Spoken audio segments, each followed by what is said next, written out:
answer the questions. What type of companies collect online user data, as they say? What types of companies collect online user data? Like Amazon, Yes. eBay. IBM. IBM, yeah. Insurance company. Insurance companies. So do you know why they do that? Credit companies. Pardon? Credit companies. Credit companies, yeah, sure. What reason do companies have for collecting user data? To make sure identify your ID, identify your specific person. Mm-hmm. Yes. What else? Maybe they are going to keep your credit score. Mm-hmm. Yeah, And credit history. Or may follow up to service more about their. Yeah, they might follow up the services they have provided you. You're right. Anything else you can just think of?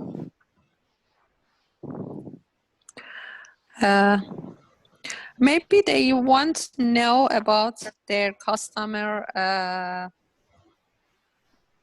asking and taste and something like this. Mm-hmm. Yeah, they will check what are your likes and dislikes. Yeah, your likes and dislikes, yeah. Like Amazon, whenever you're just searching for something, the next time they will show similar items. Yeah, exactly. Mm-hmm. And so Instagram like this. Instagram, also Google search, they are just doing the same thing. They Yes. just record your search history. So number 3, how is user data collected? Does this ever benefit users?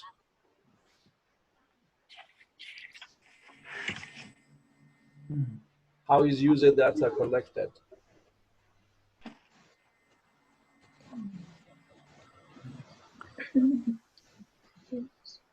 I think that collected by these companies, especially the social media, has the algorithm. And based on this algorithm, as the Homera said, after that, they maybe have the advertisement, and they maybe justify and know about your behavior and your policy and everything about your mentality. And based on that, they maybe have some maneuver for the future. That would be a great issue, important, especially for the governmental survey or survey by these social media and companies, and controlling the behavior and controlling all of the people in the world.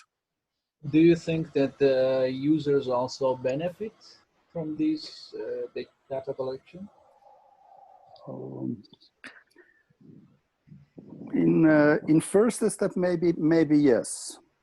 Mm-hmm. But the main player in this ground, I think, is not the user. Mm-hmm. The companies is the main issue that they have the benefit from this interpreting this algorithm, I think. Okay, any other ideas? No? I think at the end, the user are the loser. Users are losers. Yeah, I think at the end, yeah. And losers are reapers, you know that? No. Yeah, there's a proverb in English that they say that finders, uh, losers are reapers, and finders are keepers. You know that? Okay. Okay. Especially when you lose something, they say that finders keepers, losers reapers. It means that Yeah. if you find something, you keep it. If you lose something, you will start weeping or crying. So, Yeah. yeah, that's the problem. When you are losing your data, you will be, weeping by the end of the day. So let's go to the reading. This is we are going to talk about a very famous scandal, Facebook scandal. Have you heard of the Facebook scandal? No. No. What happened to Facebook? I think in 2015. No idea. About private information? Yeah, there was a leak of information. Yeah, yeah. Mhm. Yeah, they sold or probably leaked some of the private information to some companies, and they used them in specific forms. So we're going to read and listen. The reading and listening is about policing internet. Let me just hide this. Okay.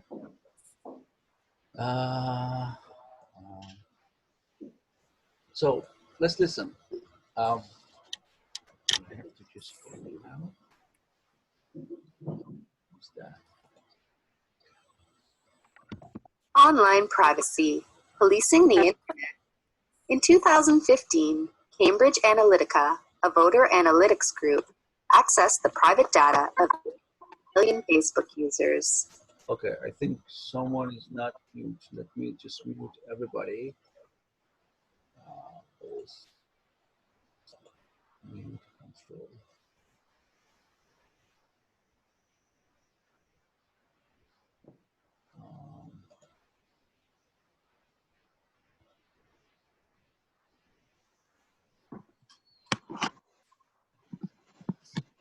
Mute. Okay. So let's listen one more time from the beginning. Online privacy, policing the internet. In 2015, Cambridge Analytica, a voter analytics group, accessed the private data of 87 million Facebook users. They bought the information from a psychology professor from the University of Cambridge. Professor Alexander Kogan had used an app called This Is Your Digital Life to collect data from Facebook users' locations, likes, and sometimes even private messages. At the time, data collection by third-party apps was not illegal under Facebook's policies. However, when the professor sold the information to Cambridge Analytica, this became a severe privacy breach. Cambridge Analytica worked for Donald Trump's presidential campaign.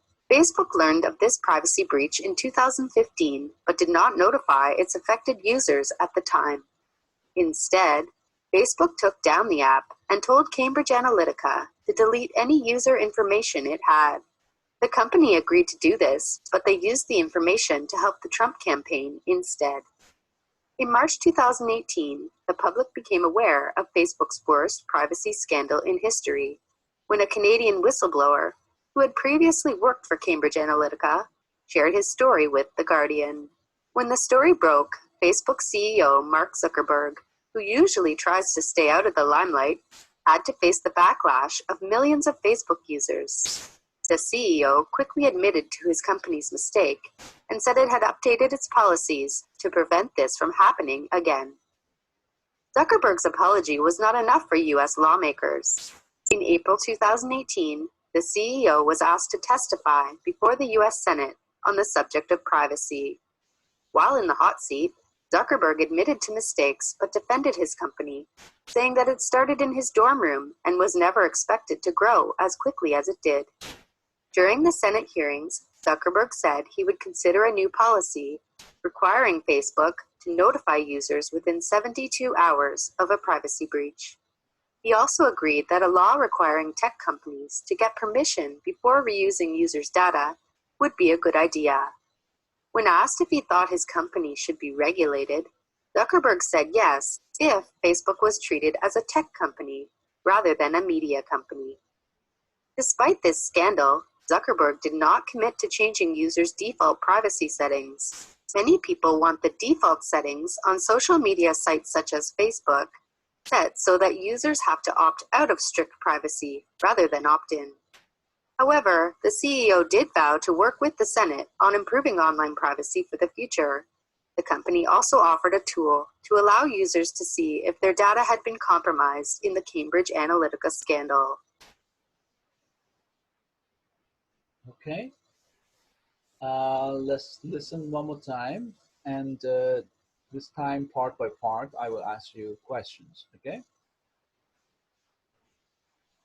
Online privacy, policing the internet. In 2015, Cambridge. First of all, what is policing the internet?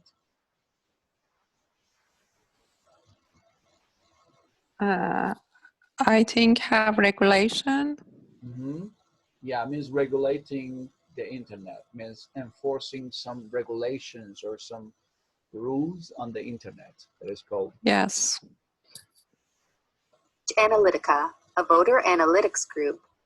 Online privacy, policing the internet. In 2015, Cambridge Analytica, a voter analytics group, accessed the private data of 87 million Facebook users. They bought the information from a psychology professor from the University of Cambridge. Professor Alexander Kogan had used an app called This Is Your Digital Life to collect data from Facebook users' locations, likes, and sometimes even private messages. At the time, data collection by third-party apps was not illegal under Facebook's policies. However, when the professor sold the information to Cambridge Analytica, this became a severe privacy breach. Cambridge Analytica worked for Donald Trump's presidential campaign. Facebook learned of. Okay. So what happened in 2015?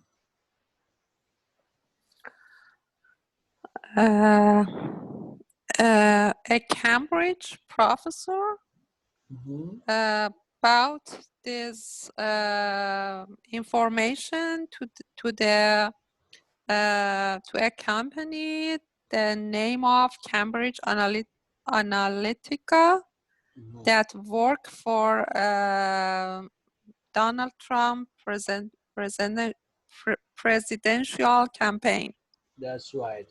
So they didn't buy. They sold the information. You know, the professor actually sold the information. Yes, professor sold the information to the company, to the Cambridge Analytica company. Yeah.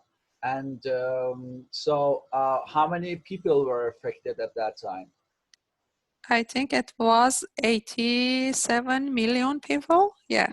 Yes, 87 million users Facebook users. Yeah. were just sold to this Cambridge Analytica. And Cambridge Analytica, what kind of company was it? It was a voter analytic group. Yeah, a voter analytics group. It means they analyzed the voters' ideas, opinions, likes and dislikes, and they helped Donald Trump in his presidential campaign. And what is this? What kind of outlaw is that? What kind of crime is that? What is it called? What is this scandal called? It is called breach, privacy breach. Privacy breach. What is the meaning of breach? It means against the loyalty of the privacy. Yeah, when you do something against the law, yeah. The law or regulations, that is a breach. So breach means violation or violating some regulations or laws.